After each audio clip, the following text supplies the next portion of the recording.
everyone, my name is Vina, aka Miss WOCReader, and welcome back to my channel. I usually don't post a TBR this late, and I had dropped my fall TBR and I thought that was enough, but honestly doing a month-to-month TBR makes me keep myself accountable, so here I am. These are the books that I'm hoping to get through during the month of September.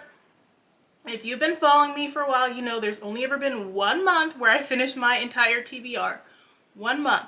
But I'm always determined to pick up a variety of books, and hopefully some of these, if they weren't on your radar, are on your radar now. This is Beasts of Carnival by Rosalia Rigo. I was supposed to read this one during the month of August, but considering the month this is, I'm not mad that I carried it over. However, I do want to finish it in the first half of September.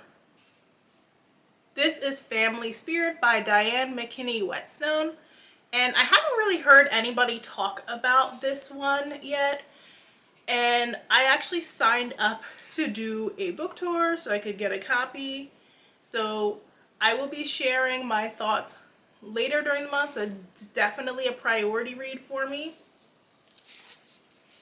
Ayana has inherited the knowing gene that the Maces believe has been passed down to at least one girl child in every generation from as far back as they can trace. But her mother has tried to convince her that she is nothing like those weird Mace women. To keep the peace, Ayana lies to everyone. To the Maces, insisting she's never felt unknowing, to her mother about participating in the rituals, and to herself about her relationship with the man who helps her recover time and time again from the mania she experiences after seeing into the future. Ayana's Aunt Lil, banned from the Mace home decades ago after violating a sacred vow, has returned to Philadelphia for a medical procedure. She settles into the chaos of her brother's home, where Ayana, a failing college senior, has also returned. After a harrowing premonition, Ayana must decide whether to deepen family isms by enlisting her aunt's help, even as she learns the shocking details of Lil's breach.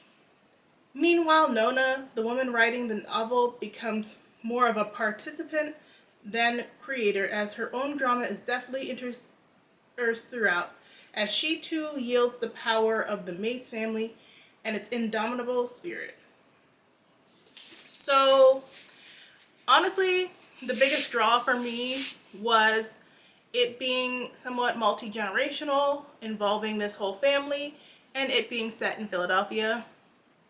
I don't see a lot of Pennsylvania set books in general, and when I see them, I smile a little bit and I try to support, so I definitely had to cop this one.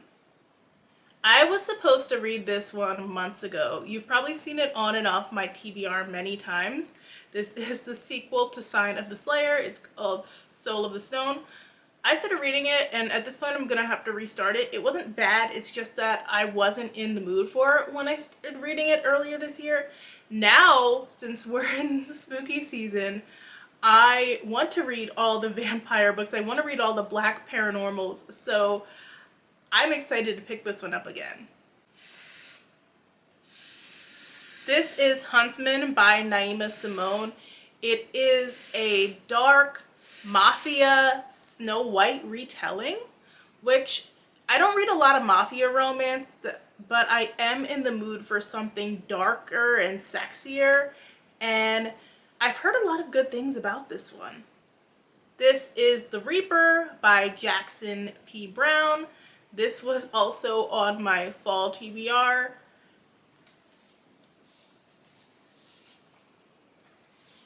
Amy is an empath, able to sense the auras of the supernatural creatures that stalk London at night. But without a guide and sorely lacking in knowledge, she spends nights alone, searching for answers. Gerald is a reaper, an assassin for hire, on the verge of his awakening, of coming into his power and becoming the man his family needs him to be, the man they demand he be. When Amy stumbles across Gerald one night, she notices his strange aura, unlike anything she has felt before.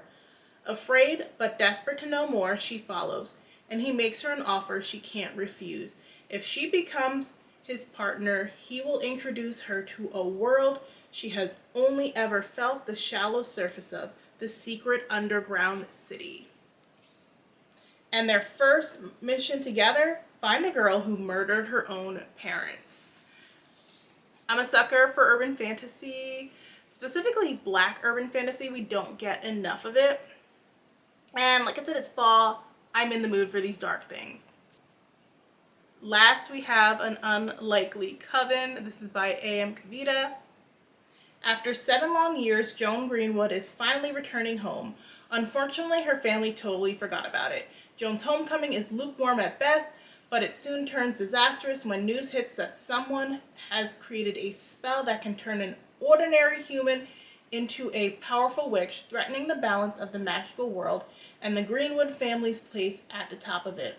When her best friend confesses that he has secretly accidentally saved this human turned witch from an uncertain fate, Joan is thrust headfirst into a desperate race to undo the spell before it does permanent damage to its unwilling host. Soon, Joan finds herself drawn deeper into the heart of the city's magic, into an uncertain alliance with a very attractive family rival, and far beyond the limits of everything she thought her own magic capable of.